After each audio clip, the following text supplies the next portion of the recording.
Hola, hola, ¿cómo están? Muy buenos días, buenas tardes, buenas noches, independientemente de la hora en que vean esta presentación.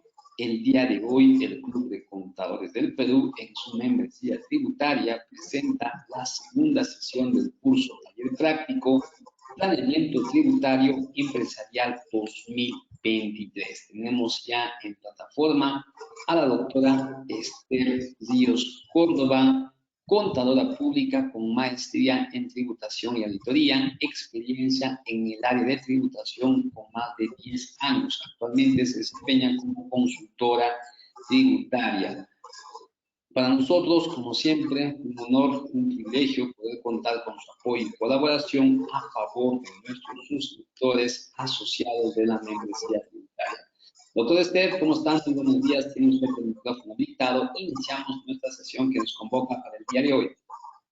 Muy bien, gracias Edu, gracias familia del Club de Contadores. Muy agradecida por esta convocatoria para formar parte del equipo de expositores de esta especialización. Siempre para mí es un gusto poder compartir con todos mis colegas a nivel nacional estos temas tan interesantes y de mucho valor para los miembros del Club de Contadores. Muchas gracias Edu por la presentación. Bienvenidos colegas, muy contenta, les saludo desde acá de Trujillo, Perú. Y muy bien, tenemos programado para el día de hoy completar la sesión de renta porque la renta en verdad es uno de los tributos tal vez un tanto más complejos, que tiene más casos a revisar y luego ya pasaremos a ver en lo que es IGB y libros. Entonces, en ese escenario, lo que estuvimos viendo en la última sesión, nos quedamos viendo justamente cuáles son esas medidas de control que la compañía en renta debe implementar y que nosotros como consultores en planeamiento tributario y en auditoría tributaria tenemos que revisar. De hecho, estos puntos que voy a comentar no es responsabilidad del auditor, la implementación es responsabilidad de la gerencia. Paréntesis ahí, la gerencia puede delegar en su equipo la implementación de estos controles y o puede contratar consultores externos como ustedes para que les ayude a implementar, ¿no? En la parte ya de la auditoría y el planeamiento, porque recuerden, hemos indicado que para hacer planeamiento necesitamos entender cuál es la situación de la empresa. Vamos a revisar que la empresa haya aplicado estos controles y para ver también qué deficiencias tiene. En función a eso haremos las recomendaciones. Dicho esto, por ejemplo, en el caso de pérdidas, lo que vamos a ver es en primer lugar el año de generación de la pérdida, y luego para poder recomendar el sistema, ya esta es una medida de planeamiento, necesitamos información respecto de qué ellos estiman obtener en los próximos 5 años. Si nos dicen, mira, nosotros vamos a seguir todavía teniendo pérdida, entonces el método que les conviene, ¿sí? Porque en el tema de planeamiento justamente hacemos planeamiento porque hay diferentes alternativas. Y lo que nosotros vamos a recomendar es aquella alternativa que más le convenga a la compañía, que tenga menos riesgo. Y muy importante en nuestro país, por lo menos, muchos de los socios también trabajan en la compañía, ¿no? Y entonces, cuando hacemos planeamiento, no solo debemos fijarnos en los impactos para la empresa, sino también el de los socios, porque al final esto impacta en todo el grupo, ¿no? Entonces, eso vamos a hacer aquí, vamos a pedir esa información. De hecho, necesitamos tener toda la información objetivamente, ¿no? A veces nos dicen, mira, creo que vamos a tener pérdida todavía. Ya, pero nosotros no podemos trabajar, no podemos dar una recomendación en base a supuestos. Le vamos a pedir a la compañía que formalmente nos haga llegar un informe sobre ese tema, ¿ya? Porque ese es el mejor estimado de ellos. Tampoco nosotros podríamos saber qué es lo que va a pasar en los próximos años, ¿no? Nadie predijo, por ejemplo, la pandemia, por ejemplo, y tampoco no sabemos qué va a pasar, esperamos que ya no pase. Pero ese sería el escenario y con eso vamos a recomendar el sistema de pérdida. Lo que la compañía tiene que asegurarse, miren, por ejemplo, es este requisito. Se debe cumplir con observar que las pérdidas tributarias compensables bajo el sistema B del artículo 50 de la Ley de Renta puede imputarse año a año hasta agotar su importe, pero solamente hasta el 50% de la renta neta. ¿Eso qué significa? Eso significa que la empresa, perdón, está una aplicación aquí, ya, que la empresa puede aplicar estas pérdidas indefinidamente, pero hay un condicionante, ¿no? El condicionante es que, por ejemplo, si tiene una pérdida de 2 millones y el próximo año tiene una renta neta de 1 millón, podríamos decir, entonces no va a pagar ningún impuesto, ¿no? No va a pagar nada, porque puede aplicar toda su pérdida, porque tiene 2 millones de pérdida. Pero como está en el sistema B, no lo va a poder hacer. Solamente va a poder aplicar hasta el 50% de la renta neta, que en este caso es medio millón, y medio millón va a tener que desembolsar. Entonces, como pueden ver, cada uno de los métodos tiene sus pros y tiene sus contras, y no es que vamos a elegir arbitrariamente, arbitrariamente en los métodos, sino vamos a tener que hacer justamente un análisis, ¿no? Por eso es que es muy importante el entendimiento del negocio y el entendimiento del sector, y también es muy importante entender la operación. Hace poco nos llegaban, miren, qué interesante, porque con todas las consultas que nos vienen llegando, ¿no? Eso enriquece esta parte de la ponencia, ¿no? Porque vamos a trabajar sobre aquellos temas reales que les están pasando a los clientes. Por ejemplo, nos indicaban cuál va a ser el tratamiento. El otro día nos llegó una consulta bien interesante, una consulta no tan sencilla, ¿no? Nos decía, ¿cómo voy a trabajar? ¿Qué tratamiento le voy a aplicar a esta operación? Y era, ellos están construyendo, miren, en un local arrendado, y van a hacer toda una remodelación. Y tienen parte de mayólica, ¿sí? Parte del piso van a cambiar, parte de las estructuras, parte del techo, con parte drywall también. Y claro, ustedes dicen, bueno, pero si va a construir, simplemente que lo active, ¿no? Pero el tema es cómo lo va a activar, cómo va a tratar el tema del IGB y la detracción. Y entonces, lo que le hemos dicho al cliente, y es lo que quiero compartir con ustedes, le vamos a responder con un requerimiento de información. Yo les aseguro que ese es el mejor camino, porque a veces por querer cumplir a veces con la premura, con lo que el cliente quiere a veces para ayer, ¿no? Entonces, sin embargo, ese no es el mejor camino, porque podríamos darle un tratamiento equivocado. Y la idea es darle un planeamiento cero contingencia, ¿no? Un tratamiento cero contingencia. Entonces le hemos indicado, nosotros no podemos atenderte esa consulta en tanto no nos entregues toda la información, el contrato, el presupuesto, la orden, ¿a qué me sale acá? A ver, ya, me sale un mensaje. La orden de compra. Entonces, cuando nos han entregado ya la orden de compra, y tenemos el detalle, miren, y ahí encontramos que tiene parte de edificación y parte de otras instalaciones. Y luego viene el análisis de qué tipo, por ejemplo, en qué concepto de detracción está. Y eso hay que pasarlo por la CIU. Todo ese análisis lo podemos hacer gracias a que hemos solicitado la información. Entonces, en este caso de la pérdida, miren, recuerdo que el cliente nos hizo la consulta temprano y quería para la tarde ya la respuesta. Entonces, no podíamos dar una respuesta así.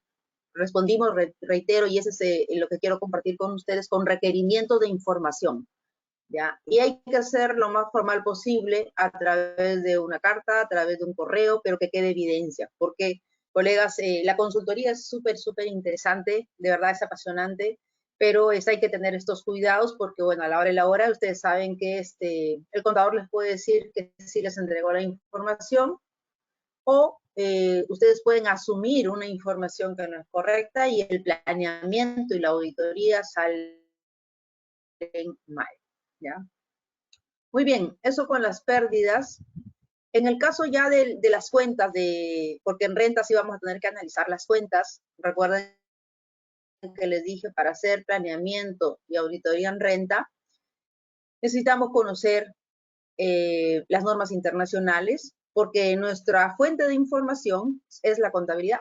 Entonces, si no entendemos qué norma aplicaba la empresa, de dónde viene ese asiento contable, no entendemos la operación, no podemos determinar cuál es el tratamiento tributario, por lo tanto, la adición y deducción.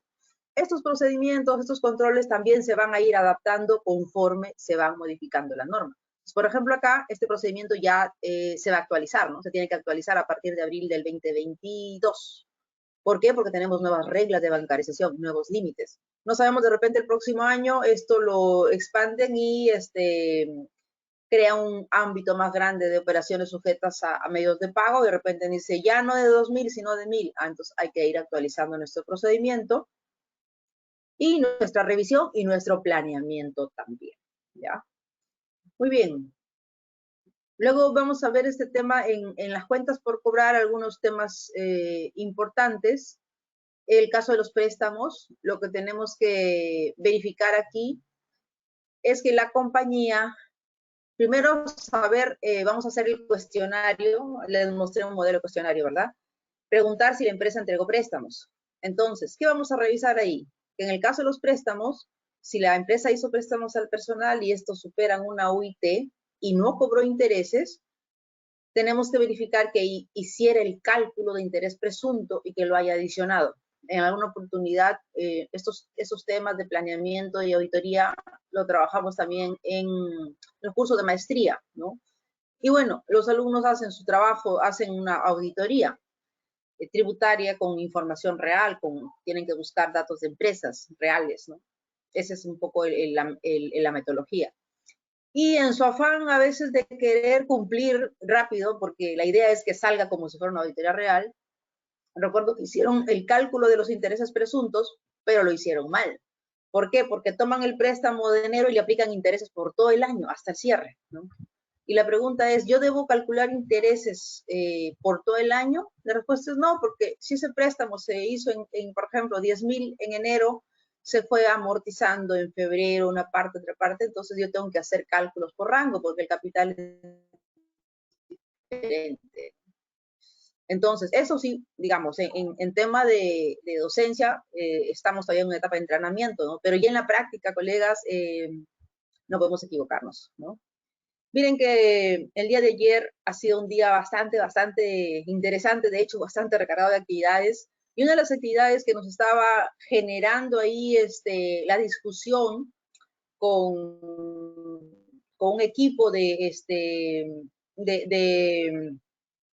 tributaristas de una SOA es un error, un tema de interpretación de un párrafo, miren, del artículo justo 37 de la ley y 21 del reglamento, pero ya es un tema sectorial. Entonces, es importante también que sepan que estos temas de consultoría tienen que ser adaptados al sector. ¿Por qué? Porque cada sector también tiene normas propias, ¿no? Por ejemplo, en el caso del sector financiero, ¿sí? Ellos tienen un tratamiento especial para lo que es prorrata de gastos financieros, que no lo tiene cualquier sector. Entonces, ahí en la ley de renta han incorporado un párrafo especial que dice que aquellos rendimientos, intereses que se generan, por ejemplo, por cumplimiento de una norma legal, esos están exonerados, pero además se excluyen del cálculo de la prorrata de gastos financieros, ¿no? Y también ahí hay un párrafo que dice, y los que se dan en cumplimiento de las disposiciones del BCR. Y ese párrafo es el problema ahora. ¿Por qué? Porque yo lo entiendo de la siguiente manera. Yo estoy yendo por inversiones que son bonos que emite el BCR, por lo tanto el BCR sale con sus disposiciones y por lo tanto yo considero que sí le aplica ese párrafo. El equipo de la SOA dice no, porque no es obligatorio que esta entidad vaya e invierta ahí. Y miren, eso también lo hace interesante al tema, pero también lo hace complejo. Entonces, por ahí van a tener diferentes interpretaciones. Por eso, en la estructura del informe, tienen que incluir una cláusula que dice la siguiente manera. Nuestra posición con la cual estamos haciendo el informe de auditoría, el informe de planeamiento, podría diferir de la opinión de la administración tributaria, ¿no? ¿Por qué? Por estos temas que les digo. Y esa es la parte no ¿qué les digo?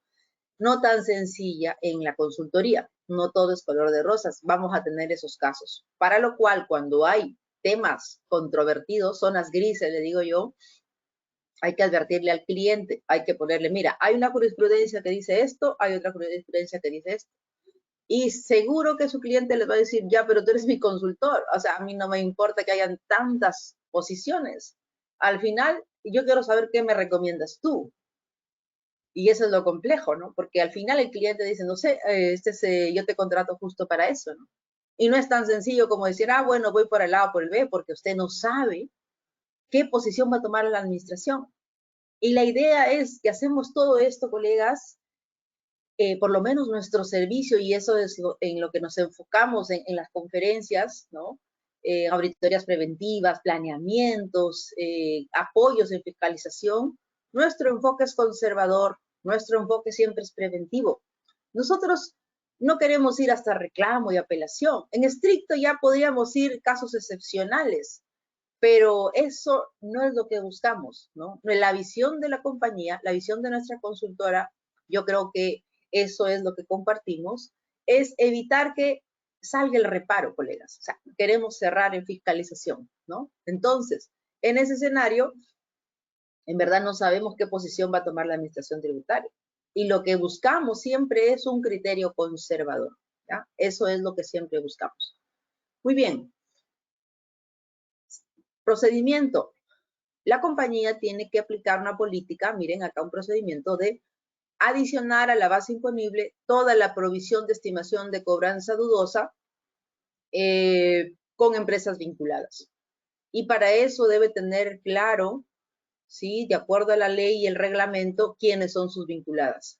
No es que parezcan vinculadas, sino que todo en materia tributaria se rige bajo el principio de legalidad.